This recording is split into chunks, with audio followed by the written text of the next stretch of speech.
Karrion Kross and his faction's future has been made clear, so we'll see what the latest is there. We'll also check out what's new with Naomi, Bayley, and much more. Starting things off with Karrion Kross and the latest updates with his faction. For weeks now, Kross has been teasing the formation of his faction, and their official reveal came during a recent edition of Smackdown. Karrion Kross named his faction The Final Testament. And the members of the group officially include AOP, Paul Ellering, Karrion Kross, and Scarlett. And the vignette that aired for the group's name reveal was pretty great and provided a direct goal for what his faction had in mind and what they're setting out to do.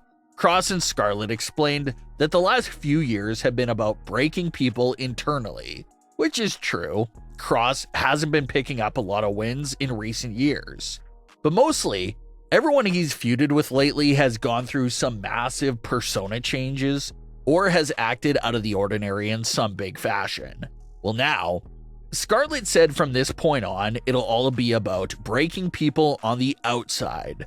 And the first on their list is Bobby Lashley and the Street Profits. Everyone has been waiting months to get a faction name reveal for Lashley and the Profits, and it finally came this week via a leaked report from WrestleVotes. They claim that the faction name is The Pride. Bobby Lashley would basically go on to confirm and embrace the leak by changing his bio to read that he was the leader of The Pride.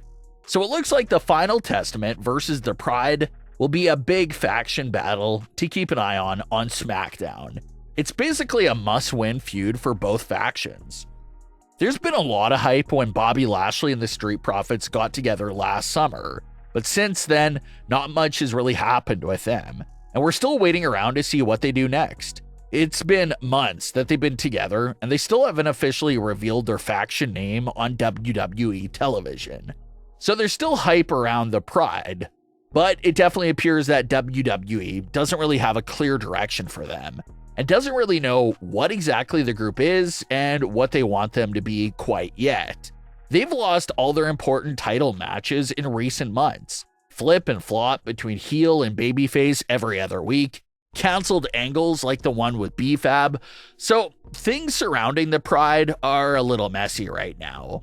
But as far as the Final Testament, they seem to be off to a fiery and great start to their run. They had a great few weeks of teasers, had great vignettes, had an official name reveal, and officially made their plans clear as day. While the Pride, despite being around for months ahead of the Final Testament, still has a bit of question marks in a lot of departments. So Final Testament definitely seems to be clicking on all cylinders and has everything figured out, while the Pride is still trying to figure out who they really are and what they want to achieve. So it'll be a big feud for both of them because they both desperately need this win over the other. Final Testament is brand new, so of course they need a big win to solidify themselves. And the Pride has been around for several months with no real signature wins together as a group. So they could really benefit from this win too. It looks like we could end up seeing a series of matches from Kross versus Lashley, AOP versus the Street Profits, or maybe a 6-man tag between Kross and AOP versus the Pride's 3 members. As always, when it comes to factions, a big fan conversation is always going to be the topic of additional members for a faction. All the top factions in WWE right now, such as the Bloodline, Judgment Day, Damage Control, and others, have all added new members to their faction as time went on. So who can eventually join Final Testament and have a role in the group as time goes on? Well, a lot of fans have been discussing Bo Dallas. Bo hasn't been used on WWE television ever since early 2023 when Bray first got sick. And then after Bray's passing, the big conversation was if WWE should continue the Uncle Howdy character and have him keep Bray's legacy strong on WWE television. There was a bunch of rumors over the summer and fall that Triple H and WWE were warming up with the idea of keeping Howdy's story on WWE television going for Bray's legacy, but ultimately it never happened. And just recently, a lot of fans wondered if Bo Dallas was still on the roster even after such a long time of inactivity. and reports came back and confirmed that Bo Dallas is still very much employed by WWE.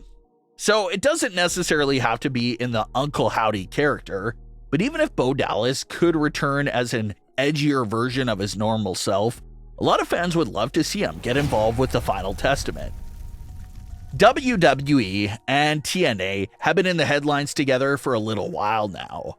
As everyone remembers, WWE and TNA did officially launch a partnership together a few years back that saw Mickie James compete in a WWE Royal Rumble and also bring a TNA title to WWE television.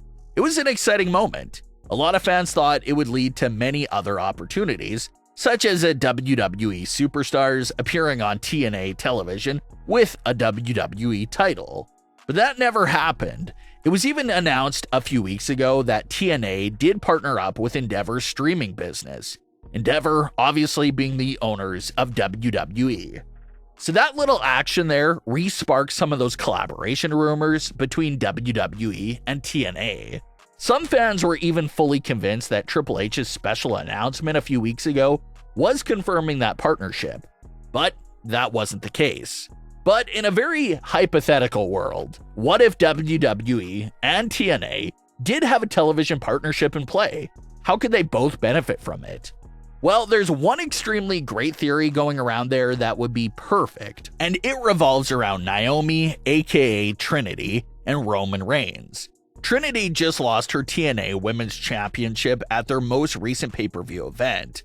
Mercedes Moné and Bayley were even in the arena and backstage to support Trinity. But the match just seemed like her farewell to TNA, and she's expected back in WWE as soon as the end of the month. But how interesting would it be if Trinity's transition had a WWE and TNA collaboration partnership around it that carried over between both companies? Similar to how Roman Reigns had Paul Heyman go over to NXT to talk with Ava Raine about some potential future plans. What if they did the same thing, but this time around with Roman Reigns and Paul Heyman paying a visit to TNA to talk strictly with Trinity? Roman Reigns would basically go over there to speak things over with Trinity and try to convince her to pay a visit back to SmackDown herself and maybe try to slowly ease her into the Bloodline. This idea also connects with the other theory and topics that we're recently talking about, where we said that Roman Reigns needs to go out there and find some more allies and more help for the Bloodline in any way he can, because the group is in such a weak state right now. We then discussed the idea of Roman Reigns and Heyman going after Ava for her to be their reinforcement. But what if Roman Reigns was that desperate to add depth to the Bloodline that he really does go to TNA television just to give Trinity this proposal and give her time to think about rejoining the family on SmackDown? And then maybe after a moment like that, we could see Trinity pop back in WWE with a surprise return at the Royal Rumble. So it definitely doesn't seem to have the most realistic shot of going down like that. But with all the recent rumors and buzz about a WWE and TNA collaboration being in the works, it's fun to discuss how that sort of partnership could look like on WWE television, like the one we discussed today. But what are your thoughts on today's stories? Leave your comments below. Don't forget to subscribe with all notifications on, and leave a like if you enjoyed. Thanks for watching, guys.